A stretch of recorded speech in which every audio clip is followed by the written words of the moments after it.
And welcome back. We're picking up where we left off last time in Never Second in Rome. Act 10 here is got some long fights to it, and we're continuing the second fight. We've only lost one combativeness, so we're going to go for a recompact here. Seize initiative. We're getting plus 20 on Steadfast. So, yep, we're just going to seize that initiative. So, tell Germanias to lead the charge. 3 initiative. Bunch of determination gain. Immediately shove him into a fight where he's got a big advantage. Let's see if we can turn that into a kill. He's apparently not that good at fighting. So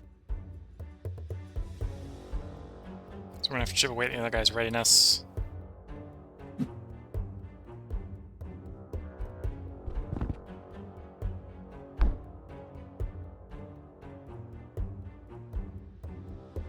-1 on the Intimidate. Let's do the Intimidate. Probably gonna fail. Oh, it doesn't fail. +3 on the Simple. That fails.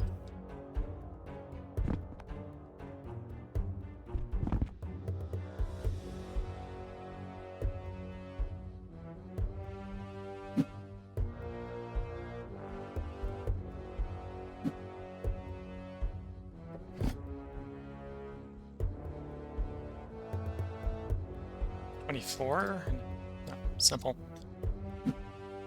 Into a Simple. Looking for that opening that's not going to come in this fight, I think.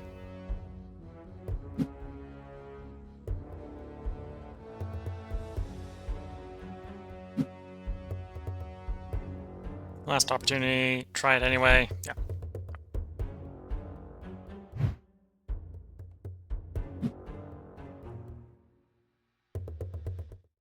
Paulus there is not scoring kill today.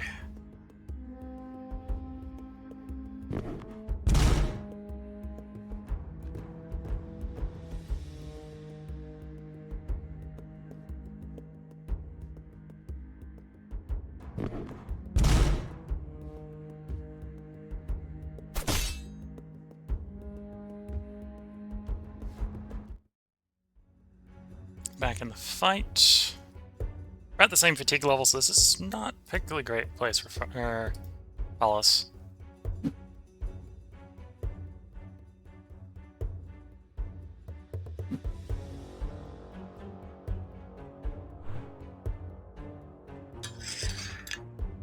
Enemy's taking offensive focus. That almost is maybe giving Paulus enough of an opening. No, it's not gonna be. Not enough. He's got enough formation defense, he doesn't really need to worry about the defense, he just needs to focus on finding the opening, which to deal his damage. Is that enough an opening? +10? Yes, maybe. Has he found the opening? I think he's found the opening. +6 enough to risk it. Risk it for the biscuit.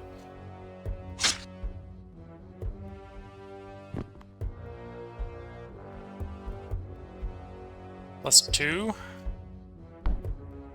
No. No.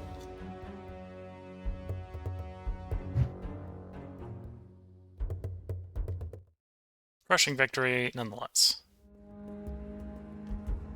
Okay, enemy swap to very cautious. Someone's surprised they're on very cautious, but we'll drop to cautious, so they're going to very cautious.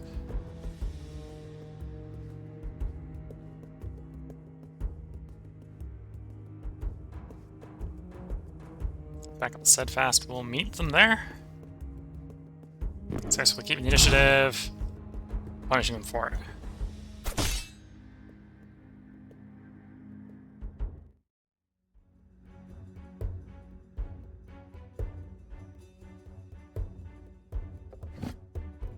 They're going into defensive focus, which makes total sense. They totally need it. It's just probably not enough.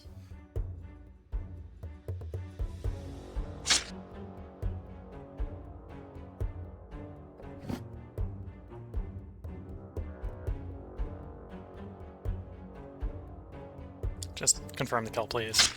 There we go. Another kill in the enemy ranks. Another 100 damage to the formation.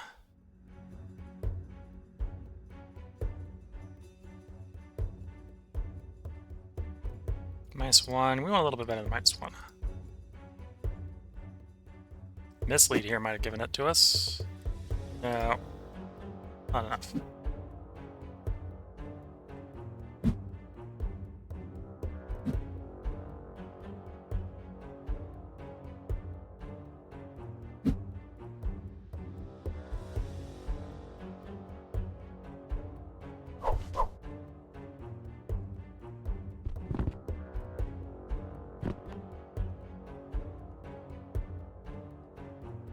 +5. A little bit better than +5. +12 on a straight knock. Yeah, go for that. That opens it up for torso swing.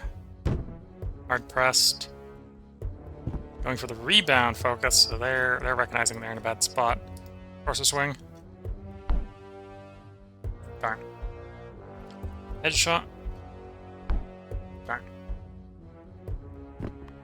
They get a sure recovery. We'll take the sure recovery. -7 for arm, we'll take. Yeah.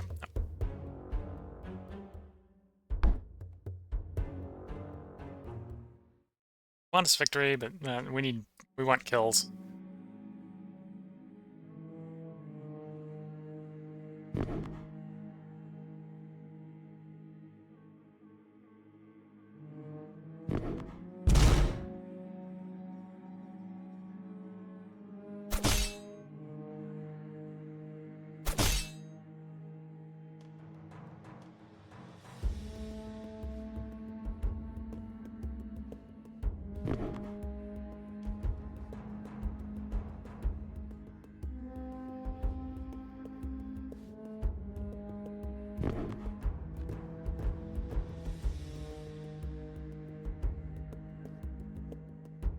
Disengage. Don't really need to encourage the men anymore, but I will do anyway. Because I don't really need to recompact them either. Seize the initiative. Gain the initiative. Carinius, lead the charge. This is the last of this combat round, so if we want to rout the unit, we need to basically probably kill 2, if not 3 of them.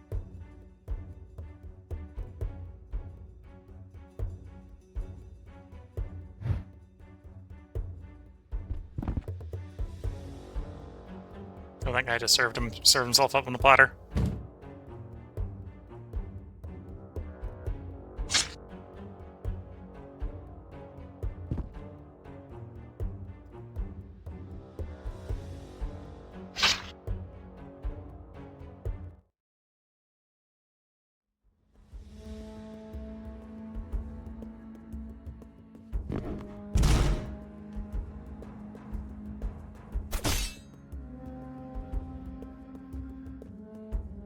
+15 on a kill roll. Oof. Enemy formation is basically completely collapsed.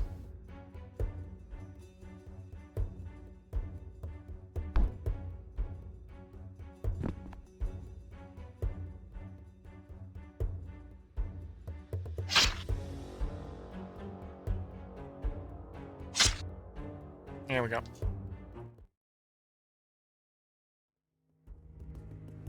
Enemy cohesion hit 0.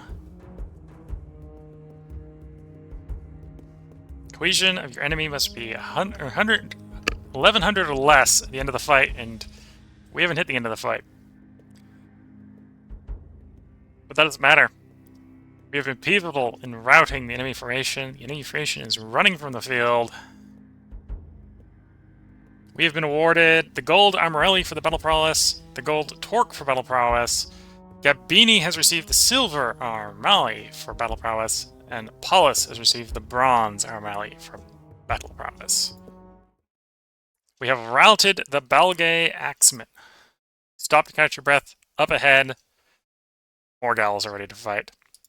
That wasn't the end of it. Part of your cavalry and a few more cohorts have reached the foot of the hill to assist you. Fleetingly, you think you've seen Caesar's mantle among them. Then the miracle you were waiting for happens before your eyes. The enemy command group on the crest is attacked by numerous squadrons of mounted auxiliary. It must have been sent out to get around the Gauls and strike them from the rear. Those in the back lines of the hostile forces deployed on the slope must have noticed. Part of them is advancing, part is hesitating. The sudden appearance of horsemen, the flight of their leaders, your unyielding resistance, the feeling of being surrounded will shake their confidence. Some cohorts carrying the standards of veteran legions attack the gaps. The Gauls crumble as soon as they collide. Caesar's cavalry pursues the fleeing enemies as they move west of the hill. They appear to be unexposed. Left flank the Gauls who are attacking the ramparts on the plain. The sight is too much for a relief army. They crack up. The rout is total. Vercingetorix's troops give up the onslaught in the inner fortifications and move back to the town defeat. Even the enemy reserves are hurriedly abandoning the encampment to the southwest. At night, the auxiliary is dispatched to hunt down the remnants of the relief army. As for the besieged Alesia, they have two options now. Surrender, or face a hopeless and agonized siege, doomed to end with their complete annihilation. Their commander's decision is revealed on the next day. A lone man rides through the gates of Alesia and towards your camp. Silence falls among the troops as he moves past. Vercingetorix, his armor is resplendent, but he is unarmed. The man's expression is firm and resolute. He gets close to Caesar's seat on the camp tribunal. They already know each other. They met in years before the rebellion. Vercingetorix circles around his rival once and then steps in front of him. He dismounts from his magnificent horse, takes off his armor, sits down on the ground. Later, you will hear from those who were close to the scene that he did not say a single word until they took him away.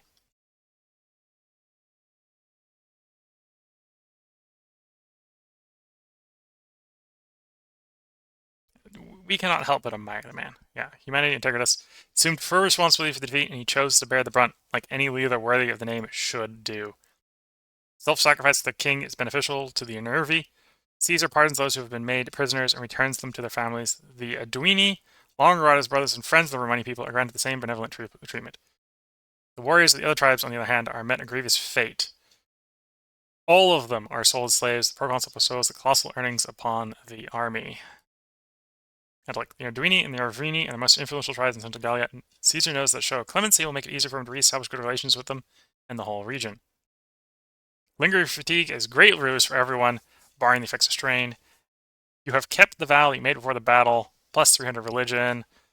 Lost a bunch of money, but we've made more money than we lost, effectively. Everyone has recovered at least part of their health. As acknowledgement for your long years of service, you come to know that you are about to be transferred to a higher cohort of a different legion, specifically to the force Caesar levied in his Italic provinces at the beginning of the year, and then he brought here when the rebellion broke out. They have taken the name of the 6th Legion. You will form a new century to face the challenges that lie ahead. Gallia is not entirely pacified, but the worst is over. However, the tensions between Caesar and the aristocracy in Rome is still there, and even though you were too busy struggling for your own life to think about them in the past months. Proconsul's prestige over his last victories has become too overbearing, too reliant to ignore. The long war has provided him with the perfect weapon to counter his enemies in the capital. Lost in your thoughts, you eye that weapon as it parades through the campground. And there we go. That's the end of the early access. That makes this part a little bit of a short part, but I'll probably leave it as such.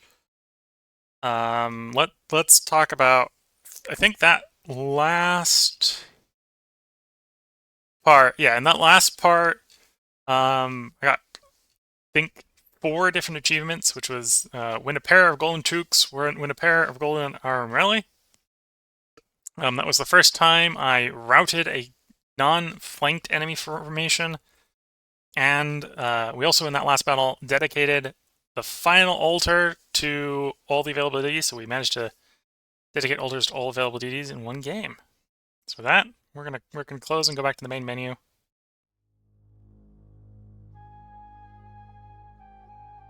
Oh, and apparently didn't archive. And we can load up last autosave. Where does the last autosave take us? Okay, let's put in a save here. Stream save. Stream save. 4. Okay. Okay, continue. Okay, that's where we're. More content's planned. So yeah, obviously we just finished the content of Caesar before the Rubicon gets crossed. That's the next part. And this is where this game, for the moment, is going to go ahead and end. So I hope you've all been enjoying this. Will be a little bit of a short one. If this was going on longer, well, I suppose we were just about to be transferred to a new legion. So when we get to transfer to that new legion, presumably we get more people, because we're starting to run low on people. Is where we were. Every once in a while, the barbarians they get that one lucky kill. You start with 80 men, but if you're losing 1, 2, 3 people act, well, that's 10 acts in just the early access. You're losing your average like 4 people an act. That's 40 people. That's half the cohort. What settings do we have in here? So there's some stuff I could change off. So like we can hide the precise difficulty of checks. If you're better at the game and want to roleplay, I'd probably do that. I'd probably want to leave the confirmation on. We could maybe turn the animations off, but it wasn't bothering me too much. And you can definitely play this differently, right? We were playing not really focusing Humanitas. You could probably focus on Humanitas from Ready, Set, Go to get that up to cap much quicker. You could inversely also go, we're not running Humanity, which will make the troops happy in the short run, and get you more money, which then allows you to do various things. I don't know if you can necessarily run very much more integrity than I was doing. You could probably run with trying to keep the troops happier than I was. We were sitting there around 7. I was starting to do things that would slowly erode troop morale, or troop opinion of me, in exchange for higher quality troops / getting Caesar happy. Inversely, you could probably also focus on trying to get Caesar happier faster in exchange for not caring as much about your troop opinion. You could push the troops to train a lot faster, which of course, maybe what I'm getting at with that as well, right, is that would also probably piss the troops off. Definitely different ways you can play this. You can play where you're more of a killing machine, and less of a commander, and, well, we were sort of getting to that near the end, where charisma wasn't something you could train, so we were training just as hard as the troops were, and that was slowly resulting in us getting very good at killing in comparison to the troops. So when we got involved in combat, we were often just being like, yeah, no, we found the opening, and guys died. Whereas vice versa, our notable legionnaires weren't quite there yet. Some of them were getting close, but they weren't quite there yet. Actually, can I load up and let's save? Can we look at our guys? Summaries. We can get into the summaries. Yes. So we were Princeps prior. I wouldn't be surprised if we'd done enough in that fight that in the opening to the next act, if we were to be promoted, that would not surprise me.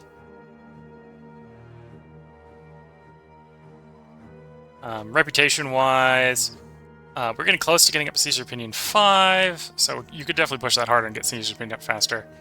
Troop Opinion, we're sitting at 7, probably at 9, so we could have pushed Troop Opinion a little bit higher, or we could have intentionally let Troop Opinion come down a little bit instead. Religion, we're at 8, presumably out of 9. We're getting real close to maxing that out. Humanitas, you could definitely push it faster. Valor is a little bit hard. Right, because Valor is has the greatest influence on the troops. If you're valorous, they'll be happy with you, even if you aren't necessarily being nice to them. But you have to get that by being very effective in combat. Integrity, we were being pretty good at integrity. There was a couple things we screwed up here every once in a while. You can probably play that a little bit straighter. Overview, yeah. So you can see our century details. We were in the 10th cohort. Or we were the commander of the 10th cohort in the 11th Legion. Out of the just short of 80 men we started with, we were down to 46. So we were starting to get real close to pissing Caesar off because he would have to give us reinforcements. Most of our troops are within like two, well, specifically in the fighting component, they're within 2 of potential. I was usually letting the javelin lack a little bit near the end because I was recognizing, okay, your troops spend a lot of time fighting the sword, fighting the shield, and while javelin can pay off because it's how the fight starts, well, it also says that it determines your capabilities in range combat. So it might, and it might not be very good at conveying this. It might also be range defense. It's not. I think that's what's implying there with the range combat as well. And if it is range combat, then you probably do want to stack it a bit more.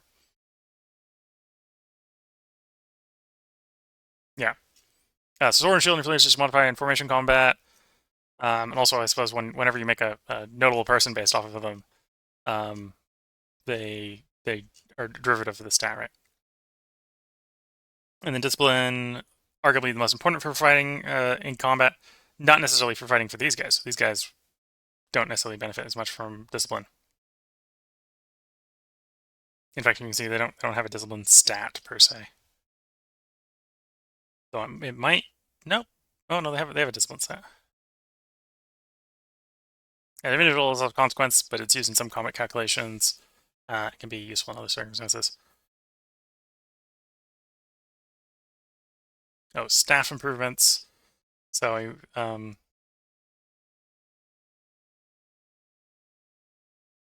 okay, so we managed to get the maximum charisma awareness improvement on the Optio. Signifier, same thing, the bravery and awareness. Charisma, okay, so because I had the good supervision, we were able to basically max out the staff improvements of our 3 staff officers. And to be fair, at the end we got everyone who was alive had some valor. In fact, other than Septius here, everyone, including most of the dead people, got some valor before their untimely demise. The arguably, other than discipline and engineering, actually, yeah, or in the long run, granted, we were about halfway through the game.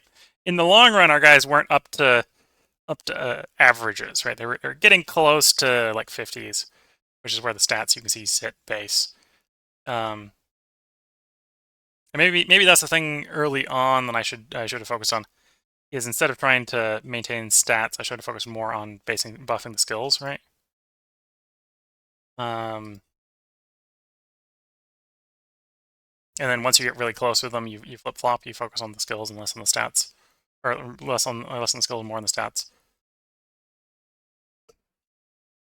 And then our personal stats, we were 68, 68. Our javelin was a little bit lacking, but usually you don't personally throw javelins. Yeah, and the side effect potential was pretty bad. Discipline was decent.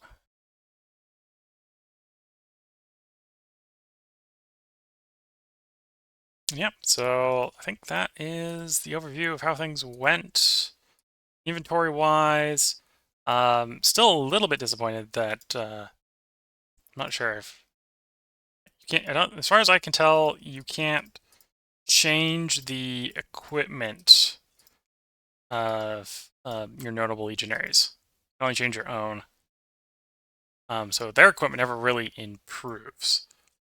Whereas yours can improve. You got to be on the lookout for, does it make sense to actually improve it, right?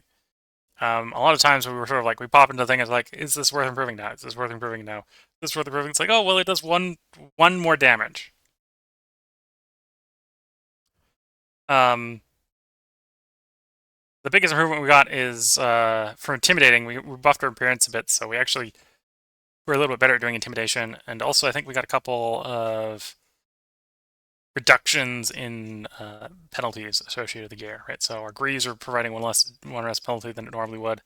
Our shield's providing 2 less penalty than it normally would. I think everything is generally a slight upgrade over what it was from before, which maybe isn't surprising because we're only halfway through the game. But yeah, so if you've been following along with Never Second in Rome, Obviously, this is where the first run is going to end. Obviously, there's been some balance changes since the beginning of the run. So when the next set of acts, parts, or whatever you want to call them, come out, we'll probably start a new run if we pick it back up again. So if you're enjoying it, feel free to leave a comment letting me know you did enjoy it and would like to see more when more acts come out. Otherwise, I hope you've all been enjoying, and trying to decide if I want the next game on the channel that will be replacing this one to be Shadow Empire again, or if I want to play Field of Glory. A little bit tempted to do Field of Glory Empires and do some Romans in that after doing Romans in this, but I think it's probably going to be Shadow Empire. So yeah, if you're been enjoying this, I hope you have. Feel free to comment what you would like to see played if you're watching this far in. Barring comments, it'll probably be Shadow Empire or Field of Glory's Empire. I haven't decided which one of the two. Depends on if I get around to leaving a comment or leaving a post on Reddit for Shadow Empire if I do Shadow Empire. Because that one tends to have people show up to actually watch it. Not necessarily live, but on YouTube. And then probably whichever one doesn't get assigned the replacement slot for this in 5 days, we'll probably take the replacement slot after Subnautica. So yeah, with that, I hope you've all been enjoying. This is probably where I'm going to go ahead and end this recording and end this stream. Kind of sandbagging the end of this one because it was going to be a bit on the short side. So yeah, as usual, I'm going to do some end of stream commenting here. The streams, I stream one game every night. When I technically start that stream can vary a little bit, so don't. Generally, we'll stream at least what will be 5 parts on YouTube. And I do stream every night at this point, just when it happens, because I'm working around family. May vary a little bit. So yeah, but this ends the Never Second Rome stream. Tomorrow is Europa Universalis again. The day after that is back to Factorio, followed by the day after that is The Long Dark, followed by Subnautica. Hoping that we can finish Subnautica up in the next one.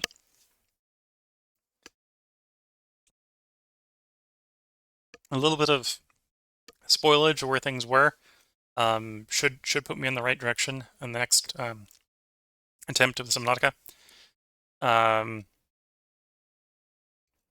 Do now know where Nickel is. In theory, we've flown over it boated over it a couple times, so it shouldn't be that too hard to find. I know where it is. So hopefully we'll finish that up in the next stream. Next Subnautica stream. Then that would be, the one after that would be 5 days after. There would be whatever replaces this, whether that's Shadow Empire or Fields of Glory Empires. So with that, wish you all the best of luck and a good time until the next stream, or the next stream or part you tune into, whether that be the next time we play Never Second in Rome or one of the other games I'm streaming. And with that, bye for now.